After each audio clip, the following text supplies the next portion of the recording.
ഏറ്റുമാനൂർ 72 വയസ്സുള്ള അമ്മായിമ്മയെ പട്ടിയെ കൊണ്ട് മരുമകൾ കടിപ്പിച്ചു. ഏറ്റുമാനൂർ പോലീസ് സ്റ്റേഷനിലാണ് ഈ പരാതി വന്നിരിക്കുന്നത്.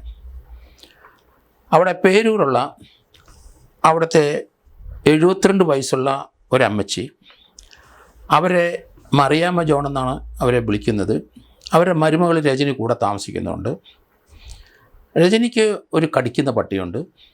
അതിനെ കൊണ്ടാണ് അവർ നടക്കുന്നത് വീട്ടിലുമൊക്കെ.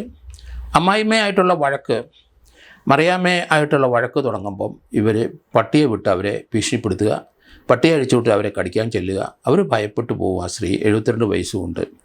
ഇപ്പോൾ അവരെ പട്ടിയെ അഴിച്ചു വിട്ട് കടിപ്പിച്ചു. മറിയാമ്മ ജോണ് ഏറ്റുമാനൂർ പോലീസ് സ്റ്റേഷനിൽ ഒരു പരാതി കൊടുത്തു. പോലീസ് അന്വേഷിച്ചപ്പം അവരെ കടിച്ചു എന്നുള്ളത് കൃത്യമാണെന്ന് പോലീസിന് മനസ്സിലായി. അതന്നെയുമല്ല, സോഷ്യൽ മീഡിയയിൽ CCTV ഇവരെ കടിക്കുന്ന ദൃശ്യം ഉണ്ടായിരുന്നു. ആ CCTV ദൃശ്യം സോഷ്യൽ മീഡിയയിൽ ഭയങ്കരമായിട്ട് വൈറലായി. പോലീസ് എന്തായാലും ഒരു മറിയാമ്മ ജോണിൻ്റെ മൊഴി വാങ്ങിച്ച് കേസ് രജിസ്റ്റർ ചെയ്തു. അവരെ കടിച്ചിരിക്കുന്നു. ഇവരെ വിളിച്ചു, മരുമകൾ രജനിയെ വിളിച്ചു. രജനി വന്ന് പോലീസ് സ്റ്റേഷനിൽ വന്നപ്പോൾ സ്വല്പം ഇരുട്ടിപ്പോയി. അതുകൊണ്ട് അവരെ അറസ്റ്റ് ചെയ്തില്ല. അവർ അടുത്ത ദിവസം രാവിലെ വരാൻ പറഞ്ഞു. പോലീസ് സ്റ്റേഷനിൽ അവർക്ക് മനസ്സിലായി അമ്മായിമ്മ അല്ലെങ്കിൽ മറിയാമ്മ ജോണിൻ്റെ പരാതിയിൽ ഇവർക്കെതിരായിട്ടൊരു കേസ് പോലീസ് രജിസ്റ്റർ ചെയ്തിട്ടുണ്ടെന്ന്. അതുകൊണ്ടാണ് അറസ്റ്റ് രാത്രി ഇവർ വന്നുകൊണ്ട്, കാരണം പോലീസ് സ്റ്റേഷനിൽ സൂക്ഷിക്കണമല്ലോ ലേഡിയെ. അതുകൊണ്ട് അവർ അടുത്ത ദിവസം രാവിലെ വരാൻ SHO പറഞ്ഞു. അടുത്ത ദിവസം രാവിലെ വരവാണെന്ന് കാണേണ്ടത് രാവിലെ ആ ആയിട്ടാണ് വരുന്നത്. കടിക്കുന്ന പട്ടിയെ കൊണ്ട് വന്ന് പോലീസ് സ്റ്റേഷന് മുമ്പിൽ കെട്ടിയിട്ടവർ. പോലീസ് ഉദ്യോഗസ്ഥർക്ക് ഭീതി വളർത്തി. അവിടെ വന്ന പരാതിക്കാരെല്ലാം മാറി നിന്നു. അവർക്ക് ഭയമായി. ഫെറോഷ്യസ് ആയ ഒരു ഡോഗാണ്, മോൻ കാണുമ്പോൾ അറിയാൻ കടിക്കുമെന്ന്. അവരവിടെ കെട്ടിയിട്ടിട്ട് കാര്യം അന്വേഷിച്ചു. അപ്പോഴാണ് പോലീസിന് മനസ്സിലാകുന്നത്, പോലീസ് സ്റ്റേഷനിൽ തലേദിവസം ഇവരെ പറഞ്ഞു വിട്ട ശേഷവും അന്ന് വീട്ടിൽ ചെന്ന് പട്ടിയെ അഴിച്ചുവിട്ട് വീണ്ടും അമ്മായിമ്മയെ കടിപ്പിച്ചു. എന്തൊരു സ്ത്രീയാണ് അവർ! അങ്ങനെ കടിച്ചിട്ട് ആ വിവരങ്ങൾ അയൽവക്കംകാരെ പോലീസിൽ പറഞ്ഞു. അത് തന്നെ അവർക്ക് മനസ്സിലായി. ഇവർ നിലവിളിച്ചു അമ്മായിമ്മ. അപ്പോൾ അയൽവക്കംകാരൊക്കെ എത്തി പട്ടിയെ കൊണ്ട് കടിപ്പിച്ചത് അവർ കണ്ടു. അപ്പോൾ പോലീസ് ഒരു കേസെടുത്തതിൻ്റെ വാശിക്ക് വൈകിട്ട് പട്ടിയെ കൊണ്ട് വീണ്ടും കടിപ്പിച്ചു.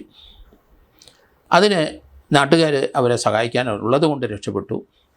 ഇപ്പം പേരൂര് താമസിക്കുന്ന രജനിക്കെതിരായിട്ട് പോലീസ് കേസെടുക്കുക മാത്രമല്ല, ഇപ്പം അവരെ അറസ്റ്റ് ചെയ്ത് ജാമ്യത്തിൽ വിട്ടോ എന്നറിയില്ല. അവരെ കോടതിയിൽ പ്രൊഡ്യൂസ് ചെയ്യണം. ഇങ്ങനെയുള്ള സ്ത്രീകൾ ധാരാളമുണ്ട്. മൃഗങ്ങളെ ഉപയോഗിച്ചിട്ട് ഒരാളെ കടിപ്പിച്ചാൽ അത് IPCയിൽ കുറ്റകരമാണ്. IPC നമ്മൾ തടി കൊണ്ടും അല്ലെങ്കിൽ കത്തി കൊണ്ടൊക്കെ ഉപദ്രവിക്കുന്നതല്ല, പട്ടിയെ കൊണ്ട് കടിപ്പിച്ചെന്നേ ഉള്ളൂ. അപ്പോൾ 324 IPC തന്നെ വന്നിരിക്കുന്നു. അതിൻ്റെ BNS സെക്ഷൻ ചേരും. അതുപോലെ തന്നെ അവർ ഈ പോലീസ് സ്റ്റേഷൻ്റെ അവിടെ പബ്ലിക് പ്ലേസാണ്. അവിടെ ധാരാളം ആൾക്കാർ വരും, പെറ്റീഷനായിട്ട് വരും, സ്ത്രീകൾ വരും. പോലീസുകാർക്കും ഭയമുണ്ട്. പട്ടിയെ കടിക്കുന്ന പട്ടിയാണ്. അവിടെ കൊണ്ട് പോലീസ് സ്റ്റേഷൻ മുമ്പിൽ കെട്ടിയിട്ടു.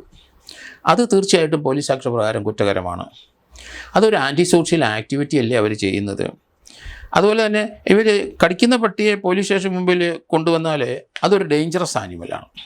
പൊതുവെ നോക്കിയാൽ 4-5 കുറ്റങ്ങൾ അവർ ചെയ്തിരിക്കുന്നത്. പോലീസ് ആക്ട് അനുസരിച്ച് 117D പ്രകാരവും 118G പ്രകാരവും 120N പ്രകാരവും അവർ കുറ്റം ചെയ്തു. 3 വർഷം വീതം ഓരോ വകുപ്പിനും അവരെ ശിക്ഷിക്കാവുന്നതാണ്. അപ്പോൾ അതിനൊരു കേസ് പോലീസ് രജിസ്റ്റർ ചെയ്ത് അവരെ ഇപ്പം പോലീസ് സ്റ്റേഷനിൽ 3 വർഷത്തിനകം ആയതുകൊണ്ട് ജാമ്യത്തിൽ വിട്ടിരിക്കാം.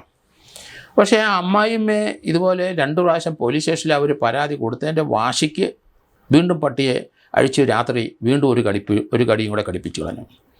അത് അവർ നിലവിളി കേട്ട് നാട്ടുകാർ ഓടിക്കുമ്പോൾ അത് കറക്റ്റാണെന്ന് മനസ്സിലായി. അവിടെ CCTV അടുത്തുള്ള ആൾക്കാരുടെ CCTV ദൃശ്യത്തിൽ നിന്നാണ് പോലീസ് നേരത്തെ വൈറലായിരിക്കുന്നത്. 2ാമത്തെ കടിയിലും പോലീസിന് ക്ഷീണമാണത്. പോലീസ് അവിടെ വിളിപ്പിച്ചിട്ട് അവരെ വിട്ടു കഴിഞ്ഞപ്പം പോലീസിനെ ഒരു വിലയും കൊടുക്കാതെ അവർ പോയി. അതുകൊണ്ട് അവരെ പോലീസ് സ്റ്റേഷനിൽ ജാമ്യം കൊടുക്കാൻ പാടില്ല. അവരെ റിമാൻഡ് ചെയ്ത് കളയണം. കാരണം രാജ്യത്തെ നിയമം അനുസരിക്കാൻ നമ്മളെല്ലാവരും ബാധ്യസ്ഥരാണ്. പ്രത്യേകിച്ച് ഇത്രയും പ്രായമുള്ളൊരു സ്ത്രീയാണ്, 72 വയസ്സുണ്ട്. അതിവരെ അമ്മായിമ്മയാണ്. ഏതായാലും ഇനി അവർ ഒന്നിച്ച് താമസിച്ചാൽ മറ്റു വല്ല അനിഷ്ട സംഭവങ്ങൾ ഉണ്ടാകാനുള്ള സാധ്യത വളരെ കൂടുതലാണ്.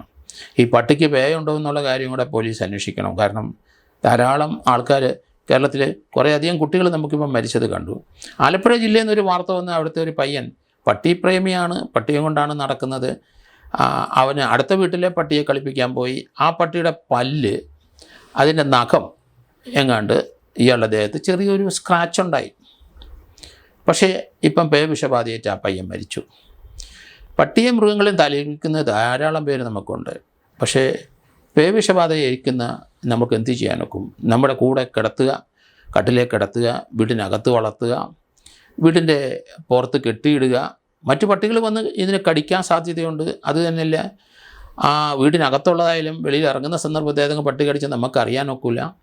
ഇപ്പോഴത്തെ ഈ ഒരു പയ്യൻ മരിക്കാൻ കാരണം അത് അടുത്ത വീട്ടിലെ ഇവൻ്റെ സുഹൃത്തിൻ്റെ പട്ടിയുടെ നഖം കൊണ്ടെന്നാണ് പറയുന്നത്. നഖം കൊണ്ട് ചെറിയൊരു പാട്, അത് ഇഗ്നോർ ചെയ്തു. പിന്നെ ആ പട്ടിക്ക് പേയില്ല, അടുത്ത വീട്ടിലെ പെറ്റ് ഡോഗാണ്.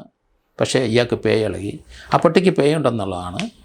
ആ പട്ടിയുടെ ഉടമസ്ഥനും അതിൻ്റെ വീട്ടുകാരും അതുമായിട്ട് അതിനെ തലോലിക്കുന്നവരെല്ലാവരും തീർച്ചയായിട്ടും അതിന് ഇഞ്ചക്ഷൻ എടുക്കണം.